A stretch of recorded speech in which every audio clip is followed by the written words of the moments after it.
আমার জন্মদিনের রাতে কি করলাম সেই ভিডিওই কিন্তু আজকে তোমাদের সাথে শেয়ার করবো। সো হ্যালো এভরিওয়ান, কেমন আছো সকলে? আশা করছি বেশ সুস্থ আছো এবং ভালো আছো।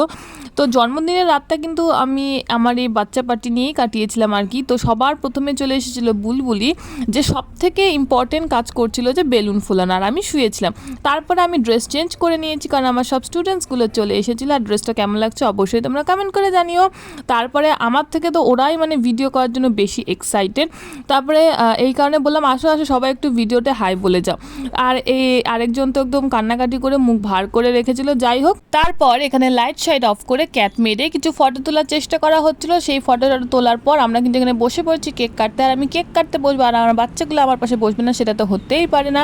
সেই কারণে আমার পাশে ওরা সুন্দর করে লাইন দিয়ে বসে পড়েছিল। আর কেক কাটার পর কাকে কেক খাওয়াবো সেই কারণে আমি ভাবলাম না, কেকটা কেটে নিজেই খেয়ে ফেলি, কারণ বার্থডেটা তো আমার, তাই না? তারপরে মাকে কেক খাওয়ানোর পর আমি কিন্তু সবাইকে কেক খাইয়ে দিলাম। তারপরে কেক খাওয়াটার পর্ব শেষের পর সবাই বসে পড়েছিল খেতে, মানে বাচ্চাগুলোকে খেতে বসিয়ে দিয়েছিলাম কারণ ওদের বাড়ি যাওয়ারও ব্যাপার আছে।